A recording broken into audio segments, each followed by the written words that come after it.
हो चुके हैं। और आपको अपना वैक्सीन सर्टिफिकेट और अपनी कोई भी जानकारी सोशल मीडिया पे अपलोड नहीं करनी, वरना आपको कॉल आएगा, हाँ जी आपका ना लोन निकला है, अपना अकाउंट नंबर बताएं, आपके अकाउंट में ट्रांसफर करते हैं। ट्रांसफर तो कुछ होना नहीं है, जो आपके अकाउंट में 10-12 रुपए बचे होंगे वो भी खींच लेंगे वो।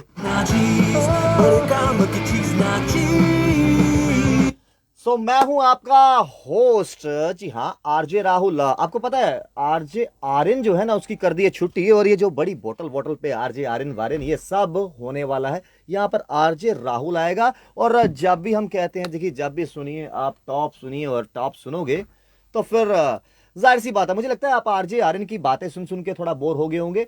और आपको भी फ्रेशनेस चाहिए, नयापन चाहिए, भाई कि साहब, नया आरजे चाहिए। हाँ जी, 2 मिनट हम आवाज है। बाहर क्या गए, आपने तो हमारा स्टूडियो कैप्चर कर लिया अरे माना। आप रूबरू आप कहिए, कौन है आप जनाब? आरजी आर्यन माना, दुनिया हमारा चेहरा नहीं देखती, तो इसका क्या मतलब है कि आप हमारा स्टूडियो खा जाएंगे? अरे स्टूडियो आपका है, लेकिन जज्बात मेरे हैं, फीलिंग मेरी है। मतलब आरजे राहुल ने रिप्लेस करके, आपको पता नहीं है? चिट्ठी नहीं आई आपको हेड ऑफिस से? अभी तक हमारा हेड ऑफिस कहाँ है, ये बताएं जरा आप। अरे देखिए, मैं पकड़ा गया मुझे लगता है। देखिए, मैंने सोचा थोड़ी देर के लिए आरजे आर्यन बाहर रहा तो थोड़ी मस्ती मैं कर लूं, हालांकि जिसका काम उसी को साझे। और इस समय आप हमारे साथ चमकता हुआ सितारा आरजे आर्यन, जी हाँ। और कोशिश करेंगे, हालांकि इक्विपमेंट्स ये साज है, इनको थोड़ा सा, जय श्री राम। हाँ, तो हम अपना पकड़ लेते हैं, मतलब माइक, और अपने जो हथियार है उनसे बातचीत करते हैं। तो अभी इससे पहले आपसे मौज मस्ती चल रही थी, हंसी मजाक चल रहा था, लेकिन आरजे आर्यन हमारे साथ हैं। थोड़ी सी मस्ती करेंगे और इंटरेक्शन करेंगे, बातचीत होगी। अच्छा, ये क्या मतलब? चलो ठीक है, मैंने थोड़ा सा मजाक किया, आपकी चेयर पे बैठ गया और थोड़ी देर के लिए आरजे वाला फील ले लिया मैंने। लेकिन अंदर से मेरी बत्ती गुल थी, पसीनो पसीनी हो रहा था, नर्वस हो रहा था। ये कुर्सी उसी को साजे जिसका काम है। लेकिन ये बोतलों पे नाम लिखना, आरजे मतलब कोई और बोतल से पानी पी नहीं सकता क्या? ये इसलिए क्योंकि आपको पता है कि कोविड चल रहा है, जी बिल्कुल चल तो रहा है। इसलिए सेफ्टी के लिहाज से हमने सभी बोतल्स पे नाम लिखा हुआ है, कि ताकि किसी और की बोतल से कोई और पानी ना पी सके। हाँ, तो तो एक नाम यहाँ पे भी लिख लेना था ना, अपनी कुर्सी पे भी, अपने माइक पे भी, अपने यहाँ पर भी। ये एक बोतल, ये भी तो कोई यूज कर सकते हैं। ये तो फिलहाल कंफर्म है कि ये मेरा स्टूडियो, तो इसमें आप आ गए हैं, वरना यहाँ पे कोई और आता नहीं है। तो फिर मतलब अंदर हम आ गए और आपको मालूम तक नहीं चला, गए कहाँ पर थे आप अभी? मैं अभी फिलहाल बाहर गया था, मैंने कहा मुंह हाथ धो के आता हूँ, उसके बाद शो करना है, लेकिन आप तो पहले ही कब्जा जमाए बैठे पर हुए मैंने थे। सुना कि आप अच्छे अच्छे गाने भी गाते हो और अच्छे अच्छे गाने सुनाते भी हो। और अब फिलहाल की बात करते हो, दो लाइनें सुना दीजिए, फिर अगर हो सकता है मैं मैं किसी और का हूँ फिलहाल तो तेरा हो मैं जाऊं। फिलहाल किसी और का ही हूँ, लेकिन मेरे को गाना नहीं आता, मेरे को सिर्फ बोलना आता है। देखिए, स्टूडियो भी किसी और का ही था मेरे लिए, लेकिन मैंने कब्जा कर लिया ना, तो फिर आप कब करोगे? अभी वापस आप जब ये इंटरव्यू करके जाएंगे तो हम वापस कब्जा कर लेंगे। अच्छा, तो अभी आपको मतलब, रिस्पेक्ट दिया हमने कि आइए अच्छा, बैठिए, थोड़ी देर रेस्ट करके देखिए कि कैसा लगता है कुर्सी पे देखिए बैठ के। इज्जतमान भी हो तो ऐसी ही हो। मुझे एक चीज बताइए, आर्यन का सफर आरजे आर्यन तक का कितना टफ रहा? क्योंकि मैं जहनी तौर पर, पर्सनली तौर पर आर्यन को काफ़ी अच्छे तरीके से जानता हूँ, और आज से नहीं काफ़ी सालों से जानता हूँ। और मैंने देखा है इनका स्ट्रगल, मैंने देखी है इनकी मेहनत। और शायद बहुत से सपने संजोकर इन्होंने रखे हैं, अभी भी ड्रीम्स अभी तक इनके ख़त्म नहीं हुए, अभी भी जी रहे हैं, और हर इंसान को जीने भी चाहिए। ये यहाँ का सफ़र कभी आपने सोचा था कि मैं जिस फील्ड में हूँ, आई मीन आप शायरी अच्छी करते हैं, आप बोलते अच्छे हैं, कि मैं वहां से आरजे तक जाऊंगा? या कभी ये कैसे हादसा जो आपके साथ हुआ, एक्सीडेंट कैसे हुआ है? हादसा तो ऐसे कुछ नहीं हुआ। बेसिकली क्या है कि मैंने बहुत साल पहले एक बार जब जम्मू में पहली बार आरजे हंट हुआ था, तो शायद इसी स्टूडियो में मैंने एक बार ऑडिशन दिया था। जी। तो स्टूडियो में जब मैंने ऑडिशन दिया था, तो तब मैं सिलेक्ट नहीं हो पाया था यहाँ पे। जी। उसके बाद मन में था कि आरजे बनना है, तो आरजे बनने के लिए बहुत सारी चीज़ें आपको सीखनी पड़ती हैं। उसके लिए आपका एक्टिंग स्किल्स अच्छा होना चाहिए, बोलना अच्छा आना चाहिए, और आप समाज को हर नज़रिए से देखना ज़रूरी है, कि बुरा हो रहा है तो बुरा क्यों हो रहा है, अच्छा हो रहा है तो अच्छा क्यों हो रहा है। आप एक डायरेक्शन में नहीं चल सकते। तो ये सारी बातें सीखने के लिए फिर मेरे को राइटिंग करना शुरू करनी पड़ी। और जब आप कोई काम करते हो तो लोग आपको रिव्यूज़ देते हैं कि यार आप कैसा काम कर रहे हो। तो जब लोगों ने तारीफ करना शुरू किया, तो मुझे लगा कि मैं सच में कुछ अच्छा कर रहा हूँ। तो मैंने उसी को आगे कंटिन्यू करने की कोशिश की। उसके बाद जब यहाँ पे आरजे के ऑडिशन हुए, मैंने भी दिए, बहुत से लोगों ने दिए, फाइनली मेरा यहाँ पे सिलेक्शन हो गया, तो तब से अच्छा लग रहा है यहाँ पे। जितना मैं पर्सनल तौर पर आपको जानता हूँ आर्यन, मुझे पता है आप सच बोलने में बिलीव करते हो और मेहनत जी। करने में बिलीव करते हो। कितना पर्सनली तौर पर, मेंटली तौर पर थोड़ा प्रेशर था जब आप पहले दिन यहाँ पर आए? क्योंकि और सबसे सिंपल और बात आपसे पूछना चाहूँगा कि अगर मैं बाकी आरजेस की बात नहीं करता, क्योंकि आरजे नाविद की बात कर जाए, बउआ बोल रहा हूँ, इन सब के तो हम मुरीद हैं ही हैं, उनकी जितने भी वो आरजे हैं। लेकिन अगर जम्मू की बात करें, तो जम्मू में मानस जी ने काफ़ी नाम कमाया, और कड़क लोंडा, काफ़ी कंपटीशन है मार्केट में। क्या आप यहाँ आने से पहले, जब आपको लगा कि अब मुझे कुछ अपनी मेहनत करने के लिए, जिस तरह आपकी क्लासेस रहती होंगी, सीखने के लिए अब जा रहा हूँ, जो कोर्स मैंने करना है उसके बाद मेरे को ये कुर्सी नसीब होगी, आपके हिसाब से आपका फेवरेट आरजे जम्मू कश्मीर का कौन सा है? हालांकि बड़े बड़े नाम यहाँ पर हैं, श्वेतिमा यहाँ पर है, निकी यहाँ पर है, तो क्या आपके हिसाब से आपको लगा कि हाँ, इनसे वो बात है जो मेरे में कहीं ना कहीं झलकती है और मुझे बड़ा हेल्प करेगी आगे? देखो, जब मैं यहाँ पे आया ना, तो उससे पहले मैं बहुत साल पहले आरजे नीलेश मिश्रा को सुनता था। बहुत साल पहले मैं उनको सुनता था। तो तब नया नया शायद जम्मू में एफएम भी आया था, और एफएम मेरे को लगता है कि उस टाइम पे बहुत से लोग सुनते थे। लेकिन उसके बाद एफएम कभी नहीं सुना, क्योंकि सोसाइटी में चेंज आया। टीवी तो आपको पता है आजकल हर घर में ही है। उसके बाद 4G आ गया, सब कुछ डिजिटल हो गया, मोबाइल हाथ में। तो जी। जब से मोबाइल हाथ में आया तो लोगों ने, मुझे लगता है कि रेडियो सुनना कम कर दिया था। तो जब मैं स्टूडियो में आया तो मैंने अपने बॉस से पूछा कि, मैंने कहा सर मुझे क्या करना चाहिए एक बेहतर आरजे बनने के लिए। तो उन्होंने कहा कुछ नहीं करना चाहिए, जो तुम हो तुम्हें दुनिया को वही बताना है। जो आप अंदर के आ रहे हो। जो आप अंदर के आ रहे हो, आपको लोगों को वही चीज़ बतानी है। क्योंकि हमने किसी को झूठ तो बताना नहीं है, हमारी बात सच्चाई की है तो हमें सच ही लोगों को ये तो वही बताना है। बात होगी, कोई आपसे प्यार करे तुम जैसे हो वैसे करे, कोई आपसे बदल के प्यार करे तो वो प्यार में सौदा करे, है ना? हमने फिल्म देखी थी मोहब्बत, उसमें बिल्कुल। भी ये था। तो वैसे ही हुआ। तो मेरे बॉस ने मुझे कभी नहीं कहा कि तुम्हें उसको सुनना चाहिए, उसको सुनना चाहिए। उनने मेरे को स्टार्टिंग में एक बात बोली थी कि मुझे ये देखना है कि तुम क्या हो। और जब हम यहाँ से कुछ तकरीबन, शायद से मैं ही पहला ऐसा आरजे होगा जम्मू में, या मुझे ऐसा लगता है कि जिसने एक हफ्ते के अंदर ही ऑन एयर शो किया था बिना किसी एक्सपीरियंस के।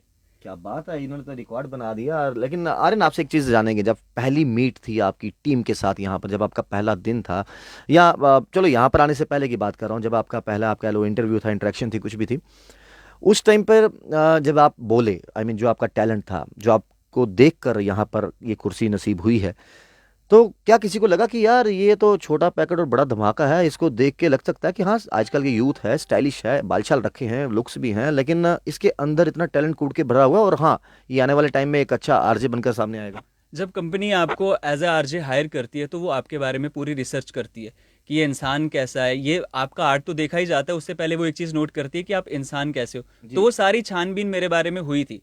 उसके बाद उनको लगा कि इसको ये डिजर्विंग है, और उनकी भी काफ़ी हेल्प है। क्योंकि आपको ग्राउंड लेवल से उठा के जब कोई हाथ आपके ऊपर आता है ना, मौका तो देता है। मौका देता है, तब आपको बड़ा मोटिवेशन मिल जाता है। और स्टार्टिंग में ही आप ये सोच लेते हो कि उन्होंने मुझे चांस दिया है, मुझे कम से कम अब उनकी खुद को एक्सपेक्टेशन पे। एक्सपेक्टेशंस पे खरा उतरना है। मतलब जितना उन्होंने सोचा हो, उससे मैं कम से कम 5-6 कदम आगे ही रहना चाहिए, पीछे नहीं आना है मुझे। तो मेरे दिमाग में वही थॉट था। जब पहले दिन आया तो मुझे ये अजीब लगने लगा कि यार ये तो मेरा काम ही नहीं है।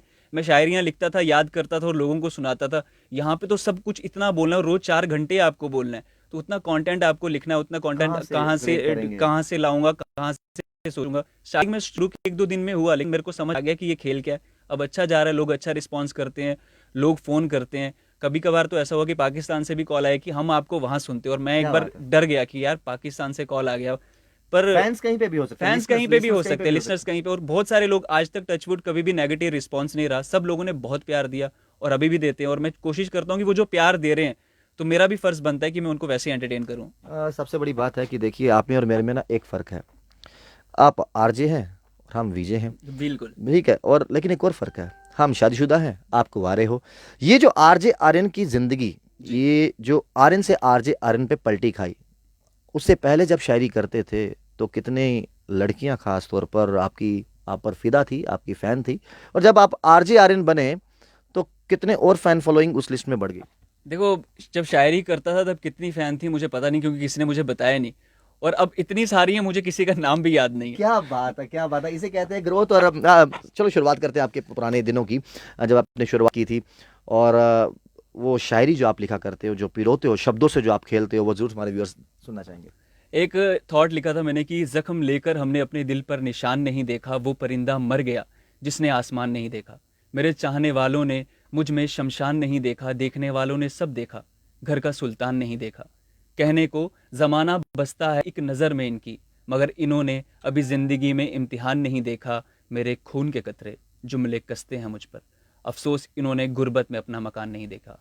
क्या बात है, क्या बात है, मतलब। अच्छा, एक चीज, एक सवाल मेरा अक्सर रहता है, अपने दोस्त जितने भी कोलीग्स हैं, सिंगर्स जो हैं, मैं उनको जी। कहता हूँ कि मैंने रॉकस्टार मूवी देखी है और उसमें कहा गया है कि टूटे हुए दिल से संगीत निकलता है। और मुझे ऐसा लगता है कि आई थिंक शायर जो होते हैं काफ़ी डीपली सोचते हैं और काफ़ी चीज़ें ऑब्जर्व करके वो बयां करते हैं अपने शब्दों से या अपनी शायरी से। लेकिन कईयों कईयों को थोड़ा बहुत बोरियत भी लगता है। बोरियत क्यों लगता है? क्योंकि शायर हमेशा टूटे हुए दिल की बात करते हैं, दुखी मन की बात करते हैं, दुखी भावनाओं की बात करते हैं।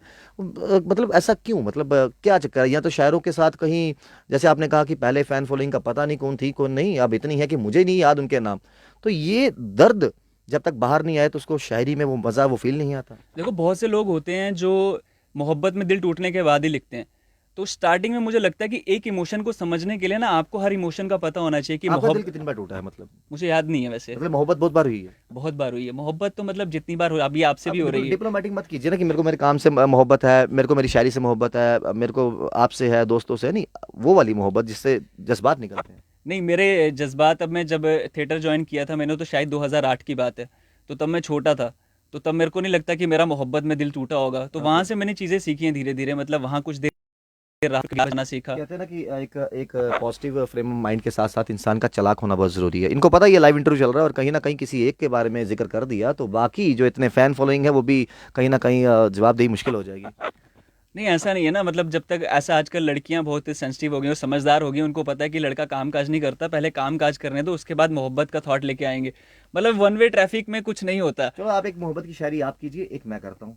एक मोहब्बत की शायरी है कि मैंने मेरी सोच को तुम्हारे जहन से बहुत दूर देखा है, मैंने इश्क देखा है, तुमने सिर्फ आशिक देखा है, और जुस्तजू मंजिल की है नाची, जख्म को जार जार रखा है, हमने खाकर ठोकर जमाने से जमाने पे एतबार रखा है। देखिए आप देखिए, ये शायर हैं और दिल टूटे हुए शायर की तरह शायरी आ रही है। और हमारा क्या, हम तो वैसे भी शादीशुदा हैं। तो ऐसा नहीं है कि जिस इंसान ने व्रत रखा हो तो वो रेस्टोरेंट में जाके मेन्यू कार्ड नहीं पढ़ सकता, ऐसा मैं नहीं कह रहा, कुछ लोग कहते हैं। और रही बात, अब इन्होंने शायरी सुनाई है तो हमारा ही फ़र्ज़ बनता है जो इनके अभी प्रेजेंट हालात हैं। तो कुछ लड़कियां शायद सोचती होंगी जो इनको फॉलो करती हैं, वो कहती हैं, हमने आपको चाहा, आपको चाहने वालों का काफिला निकला। हमने आपको चाहा, आपको चाहने वालों का काफिला निकला। दिल ने कहा शिकायत कर उस खुदा से, वो ऊपर वाला भी आपको चाहने वाला निकला। तो ये चीज़ें। आपके इस थॉट पे मैं एक शेर सुनाना चाहूँगा कि वो एक शेर लिखा था मैंने, मेरे को थोड़ा याद नहीं आ रहा, लेकिन शेर ये है कि एक उम्र बीत जाएगी ना उलझो तो बेहतर है, ये इश्क है तुम्हारी खाला जी का घर नहीं। क्या बात है, क्या बात है। देखिए ये जो जुगलबंदियां होती है ना, खैर हमें तो हम कहीं कहीं गूगल में पढ़ के कॉपी पेस्ट कर लेते हैं। हालांकि एक बार मैंने एक शायरी एक लड़की को बोल दी, वो वाइट ड्रेस में आई थी और मुझे ऐसे, मतलब उसने मारा नहीं, प्यार से ही ऐसे सहलाया उसने। मैंने उसको ये कहा था कि देखो वाइट ड्रेस में तुम एम्बुलेंस लगती हो, वाइट ड्रेस में तुम एम्बुलेंस लगती हो, फर्क इतना है, वो घायलों को ले जाती है, तुम घायल कर जाती है। उसके बाद उस लड़की ने कम घायल किया, मेरी बीवी ने मुझे ज़्यादा घायल किया। तो ये जो शायरी, जज्बात, जो फीलिंग, मैंने बहुत बार देखा है कि हर एक इंसान को, जो क्रिएटिव इंसान हो, उसको एक माहौल की ज़रूरत होती है। कुछ शायर, कुछ कवि जो हैं वो एकांत माहौल जो है वो सोचते हैं कि एकांत माहौल हो। कईयों को सीनरीज चाहिए, कईयों को पहाड़ में चाहिए, या कुछ इस तरह। आप जब शायरी लिखते हो तो आपको किस तरह का माहौल जो है वो? देखो जैसे अभी आप बात कर रहे हो, आपको बात करने के लिए किसी माहौल की ज़रूरत नहीं है। जब आपको सच लिखना होता है आपको माहौल की ज़रूरत नहीं होती, क्योंकि आप अपने सोसाइटी में आसपास वो चीज़ें देख रहे हो। अब आपका टाइम आया कि आप उसको लिखना है आपको। और अगर आप राइटर का टैग लेके चलते हो, किसी से बात करते हो, तो फिर आपकी खूबसूरती है कि आप उस बात को किस तरीके से लोगों को समझाते हो। शायर का काम ये नहीं है कि आपका दिल टूटा है तो आपको मोहब्बत के बारे में लिखना है। हर आर्टिस्ट का ये काम है कि वो सोसाइटी में अपने थॉट्स से कुछ चेंज ला सके। तो मेरे हिसाब से शायर का, राइटर का ये काम होता है, और आप किसी भी मूवमेंट पे लिख सकते हो। आरजे आर्यन, मैं आपको अभी आरजे आर्यन नहीं सिर्फ आर्यन कहूँगा, क्योंकि आरजे आर्यन का सफ़र काफ़ी लेट शुरू हुआ। जब आपके शुरुआती डेज थे, जो आप कभी रहता है एक फैमिली में, एक दोस्तों में, यार को एक जिम्मेवारियां बढ़ती हैं, आप दिन भर दिन बढ़ते जा रहे हो, आपकी ये जिम्मेवारी बनती है कि इतने साल हमारे पेरेंट्स ने हमारे लिए इतना कुछ किया, फैमिली ने इतना कुछ किया, अब वापस देने की बारी है, कुछ अर्निंग करने की बारी है, कुछ नाम कमाने की बारी है। वो समय आपका कैसे निकला जब आप शुरुआती दौर पे स्ट्रगल कर रहे थे, सीख रहे थे, अपनी शायरी की छाप छोड़ रहे थे? मैं आपको बताऊं कि आपको शायद पता भी होगा, लेकिन बहुत से लोगों को नहीं पता। मैं उनको बताऊं कि मैं 9th स्टैंडर्ड में था, तो तब से तब क्या हुआ कि स्कूल में, कॉलेज में ट्यूशन की फीस देने के लिए पैसे नहीं होते थे। कभी कभी घर का बैकग्राउंड, हालात वैसे होते हैं कि आपके पास नहीं होता है। फीस मिलती थी लेकिन उस टाइम पे नहीं मिलती थी जब ज़रूरत थी। तो मैंने सोचा यार खुद ही काम करना चाहिए, तो 9th स्टैंडर्ड से खुद काम करना शुरू किया। उसके बाद अपनी एजुकेशन कंप्लीट की, साथ में थिएटर वगैरह सब कुछ किया, और आज आप मेरा इंटरव्यू लेने के लिए यहाँ पे हैं। और ये बात सच है कि हालांकि इन्होंने 9th क्लास से बताया, हालांकि इनसे इससे पहले भी, यहाँ पर आने से पहले भी आर्यन जो है वो काम करते थे। और जो जिम्मेवारियां बनती हैं कि कभी ऐसे ज़रूरत ना पड़े, हमेशा ऐसे बनने वाले हाथ रहें। आर्यन, आपके अंदाज में जिस तरीके से आप जब आते हो तो शुरुआत कैसे होती है, जिस कैसे इंटरेक्ट करते हो पब्लिक के साथ? मेरा शुरुआत पब्लिक के साथ यही रहता है कि hello hi, this is RJ Aryan और आप सुन रहे हैं टॉप एफएम। ये मैं बिल्कुल नहीं बोलता। मैं कहता हूँ दुआ सलाम नमस्ते आदाब हेलो जी सत श्री अकाल कठुआ भद्र और पूंछ आपके क्या हाल चाल है। मतलब ऑडियंस से पहले उनके हाल पूछने ज़रूरी है और उनको एक बात बतानी कि नहीं आपकी अगर मैं बात कर रहा हूँ तो मुझे आपकी फ़िक्र है। तो अगर आप किसी से उसके हाल पूछोगे तो उसको लगे कि नहीं यार इस बंदे को हमारी फ़िक्र है, तो वो उस अंदाज से ही आपके साथ इंटरेक्ट करने की कोशिश करेगा और हो सकता है कि आपका पूरा शो सुनता हो। और रही बात हाल पूछने की, हाल बताते बताते कोई दिल का हाल आपको बता दे तो फिर क्या करते हो, मतलब देखो 4 से 8 तो ये कॉल उनका है, ये स्टूडियो उनका है, मैं तो यहाँ पे और मेरे शो में एक लाइन में बोलता हूँ कि शो मतलब आपका 8 बजे के बाद ऑप्शन है दीवार खुले? 8 बजे के बाद फ़ोन नहीं रहेगा ना जिस पे उनके कॉल आते हैं। ओके, तो ये भी बात है। तो 8 बजे तक मैं उनको, जब शो मेरी क्लोजिंग होती है तो मैं उनको एक बात ज़रूर बोलता हूँ जाते जाते कि शो आपका, बातें आपकी, नाचिस बस एक जरिया है। और ये चीज़ मैं रियलाइज़ करता हूँ कि मतलब मैं यहाँ पे हूँ तो मैं आपकी बात करने के लिए हूँ, मेरा कुछ इसमें पर्सनल, मेरे को सैलरी मिलती है उस चीज़ की, आपकी बात करने की ऑब्वियसली मिलती है, लेकिन पैसा ही सब कुछ नहीं होता ना। कुछ चीज़ें तो आपके सोसाइटी के प्रति भी आपके बिल्कुल फ़र्ज़ बिल्कुल। बनते हैं। मैं आउट ऑफ सिलेबस एक सवाल पूछूंगा, जी। जो एक मैक्सिमम लड़कों की फितरत रहती है, कभी ऐसा हुआ कि 8 बजे के बाद वो नंबर तलाश रहे हो, हाय किस लड़की का कहाँ से फोन आया था और बड़ी मधुर आवाज थी, चलो अब मैं ट्राई करता हूँ, हाय हेलो ही हो जाए? देखो अगर लड़कों की ऐसी फितरत रही होती होगी, मतलब मुझे कुछ पता, की कुछ की कुछ कहा रहा कुछ हूँ। की, हाँ कुछ की अगर होती होगी तो मुझे समझ नहीं आता कि अगर आप आरजे बने हो, आपके फ़ोन में इतने सारे नंबर है, लड़की की जगह पे किसी लड़के का नंबर निकल गया तो रात को दिक्कत पड़ सकती है, तो छानबीन बिल्कुल ना जब करें। लेने के देने पड़ सकते तो छानबीन नहीं कीजिए, एक्सपेरिमेंट नहीं कीजिए। लेकिन एक चीज़ आपसे बड़ा अहम सवाल, जब आप शायरी करते थे, आई मीन आपकी एक आदत मैंने देखी है एज ए फ्रेंड होने के नाते भी, आप हमेशा इंटरेक्ट तो पब्लिक से करते हो लेकिन साथ ही साथ अपनों से पूछते भी हो कि मेरी कमियां कहाँ पर रहेगी। किन किन लोगों ने खास तौर पर वो चीज़ें दिखाई, कहते हैं, दोस्त वही सच्चा है जो आपकी कमियां दिखाए और सीधा बोले कि हाँ इसमें इंप्रूव करना चाहिए, और लिसनर को भी चाहिए जो बोलता है वो कहता है हाँ अगर मेरा अपना कोई चीज़ बता रहा है मुझे इसमें वर्क करना पड़ेगा। क्या कुछ ऐसे दोस्त या कुछ ऐसे लोग भी मिले जिन्होंने आपको समय समय बताया कि आर्यन तो बहुत अच्छा बोलता है, बहुत अच्छा बोल सकता है, ये चीज़ें ठीक कर ले? अब मुझे बहुत से लोगों ने बोला, मुझे आपने भी कई बार बोला, मैं जब आपसे मिला था आपसे पूछता, ऐसा क्या कि अगर मैं आज यहाँ पे बैठा हूँ ना तो इसमें भी कुछ दोस्तों का, कुछ अपनों का हाथ है। ऐसा हम बिल्कुल नहीं कह दुआएं सकते, भी हैं। दुआएं भी हैं, ऐसा हम बिल्कुल नहीं कह सकते कि हमें लोग सपोर्ट नहीं करते, राइट। क्योंकि 100 में से कुछ 1 2 3 4 होते हैं जो आपको सपोर्ट करते हैं। जब पहली बार यहाँ पे जब मैं शायरी लिखता था, मुझे मालूम नहीं था कि जम्मू में भी शायरी का कोई इतना स्कोप है। मुझे लगता था कि पूरे JNK में सिर्फ मैं ही एक राइटर पैदा हुआ हूँ जो शायरी के ऊपर कुछ कर रहा है। तो मुझे किसी ने बताया कि वहाँ एक इवेंट हो रहा है, आपको वहाँ पे जाना चाहिए। तो जब मैं वहाँ पे गया मैंने देखा यहाँ तो मेरे जैसे 150 और हैं, मेरा तो वजूद ही कोई नहीं। फिर तब जाके मैंने सोचा कि अब इन 150 में से अपना नाम एक नंबर पे कैसे लेके आना है कि लोगों को पता है कि ये जो है वो हम नहीं है और जो हम हैं वो ये वो नहीं ये है। नहीं है, राइट। तो मैंने सबसे पहले सोचा है, तो मैंने सोसाइटी पे लिखा उस दिन जब मेरा पहला परफॉर्मेंस था, और वहाँ पे जितनी ऑडियंस थी सभी का परफॉर्मेंस हुआ। मुझे नहीं लगता कि मेरे अलावा ऑडियंस सारी किसी और की परफॉर्मेंस पे वहाँ उस दिन खड़ी हुई होगी। तो ये मेरे को मेरे दोस्त ने ही बताया था। इस ऑडिशन के बारे में भी मुझे मेरे दोस्त ने ही बताया था। और मैं लोगों से पूछता रहता हूँ, आज भी पूछता रहता हूँ। अगर कोई लोग, कुछ लोग मुझे ये भी कहते हैं कुछ वीडियो बनाने के बाद कि यार इसमें कुछ तुम्हें लगता नहीं कि कुछ गलत है, गलत है। तो मैं उस वीडियो को डिलीट कर देता हूँ। ओके। अगर आप मेरे काम से खुश नहीं हो बिल्कुल। तो मैं वो काम नहीं करता। एक चीज़ आपसे बड़ा अहम सवाल है कि अक्सर हम, आप जम्मू के हैं, डोगरे हैं, तो डोगरी की बात करेंगे, क्या आप कभी जब से आप इस कुर्सी पे बैठे हो या आप पहले शायरी करते थे तो क्या आपको ये सुनने को मिले वर्ड्स की, देखिए डोगरी को प्रमोट करने को लेकर आप क्या कर रहे हो? अभी आपको बात बताता हूँ कि अभी मैंने एक सीरीज शुरू की है टॉप पे टैलेंट, जिसमें मैं ऑल ओवर JNK के आर्टिस्ट, जितने भी अच्छे आर्टिस्ट हैं, क्योंकि जम्मू कश्मीर में 20 डिस्ट्रिक्ट्स हैं, हम सिर्फ एक जम्मू को लेकर नहीं चल सकते, राइट। हम कश्मीर को लेकर नहीं चल सकते। तो उसने मुझे कहा, पहला सवाल ये था कि आपकी मैंने सीरीज देखी तो आप बहुत अच्छा काम कर रहे हैं, आप जम्मू के आर्टिस्ट को प्रमोट कर रहे हैं।